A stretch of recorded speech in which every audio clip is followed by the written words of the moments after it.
Alright, welcome back guys. We're going to go a little bit more over displacements inside ZBrush. I know we just did that just the other day. Uh, After I did the post, I had a gentleman by the name of Michalis on ZBrush Central show me a different workaround for the displacements inside ZBrush on how to hold on to the UV tiling. And it's a quick and easy workflow, and I'm going to go over that with you real quick. I will have a download link or a link to the page to where you can download this box here at low res, as well as the texture map as well and the displacement map for you. All right, so real quickly, let's go ahead and jump into ZBrush. All right. Alright, got him. Already got my little box loaded up. Like I said, you can go download it right now and you can follow along. We'll open up our tool panel and we're going to set up our UV map 4096, UV map bordered to 0. Go into create and we're going to do UVP or UV planner. Turn off polyfill, and I've got just basic material on right now. Go under your texture map, and I'm going to use the ones that you can download. Let me import, and let me go find them real quick.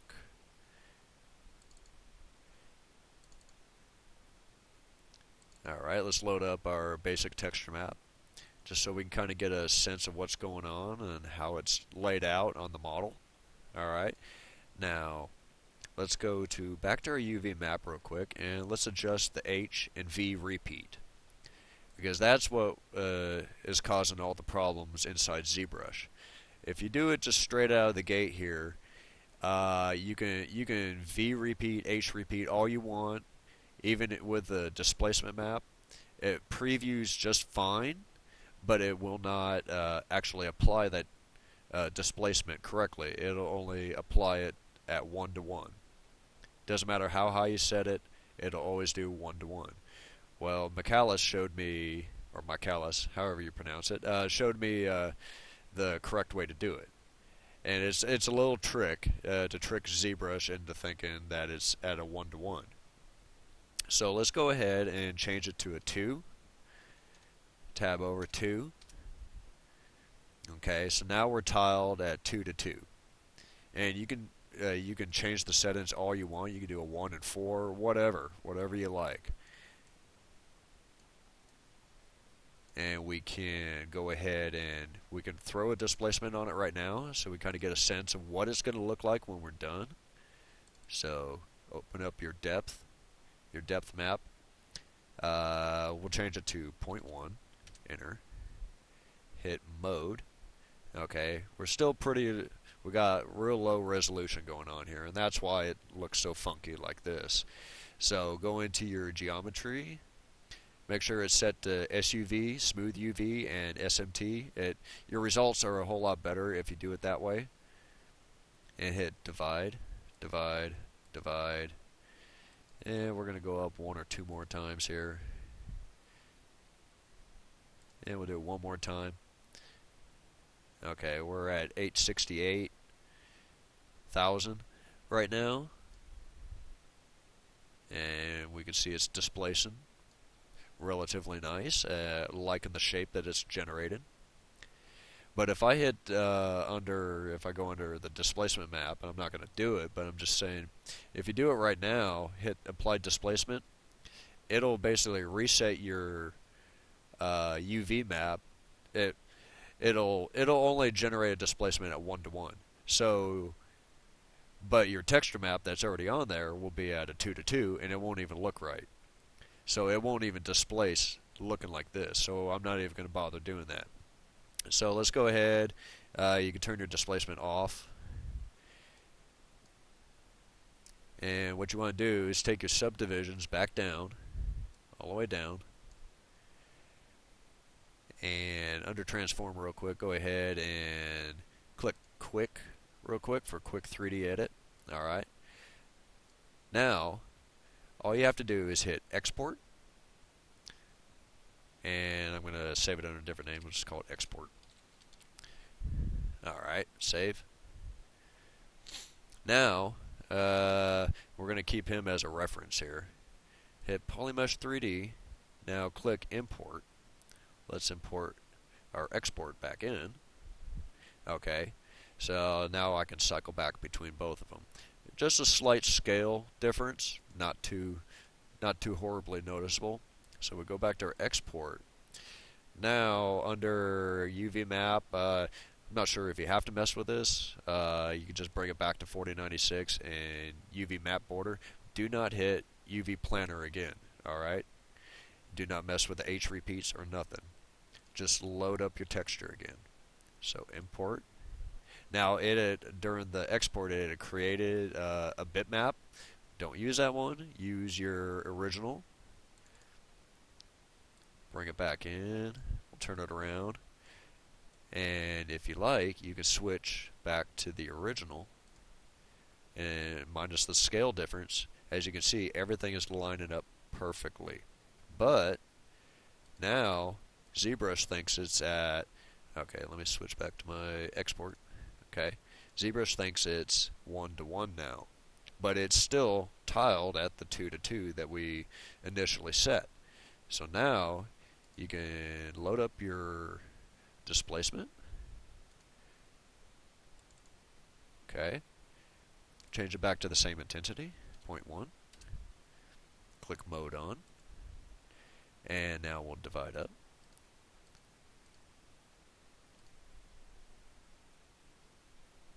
And Control Z, Z, Z. Let's go back real quick. Go back to your geometry. That's why I should have done it in the original menu here. Click that SUV. Whenever it brings it in, it doesn't automatically select SUV. So now divide it again. Make sure your mode is turned on so we can see the deformation. Now I'm going to use my UI down here. Divide. We're going to take it up to about 3.43 million. And as you can see, these guys got really, really thin. Quick, easy fix before we ever apply the deformation. Just inflate him. I'm going to go with 25. See how that looks. Give it a second to work on it. Boom. Now those guys aren't so thin, and it's much easier to read it. So I like that right there. And I'm going to bring him up one more divide. The higher the polygons you have, the better the displacement will be. You'll get a lot less jagged lines, and trust me, if you do this enough times, you're going to notice, yeah, you want the higher polygons. Okay, it may slow down your machine, but you can always go decimate it afterwards, and everything will be fine. So go into your displacement one more time, and let's go ahead. And before I do that, I want to show you something real fast. Just kind of food for thought whenever you're doing displacements. And once my machine catches up here, okay, we're going to scale in. And as you can see, if you see like this, I guess you call it chatter, right here and here, what should be kind of a smooth surface, that is due to you using a JPEG as opposed to a TIFF file. Unfortunately, I can't upload the TIFF files to ZBrush Central because they're, a 1K file is about 3 megabytes, so they won't allow me to upload it just because it's so big. Okay, so let me show you real fast the difference, and let me go up to my TIFF version of this. Give it a second to update here, and now you can see it's super smooth, nice and clean. A lot less post work that you're going to have to do. So the texture, I'm not too worried about. It's the depth map that's generating all this. So food for thought, always use TIFF instead of a JPEG. There's a lot more information there, so you won't get so much garbage on there. But for the sake of the tutorial, I will go back real fast. Go back to my JPEG version here, because that's what you're going to be using.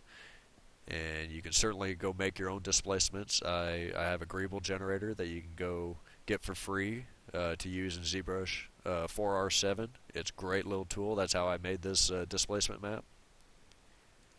So definitely go check it out. We're going to apply our displacement here real quick. Give it a second here, and boom. It is now fully displaced. It's true geometry, and it's at our 2x2 tile. So I'm going to quickly, under the transform, click quick 3D edit, frame him out, bam.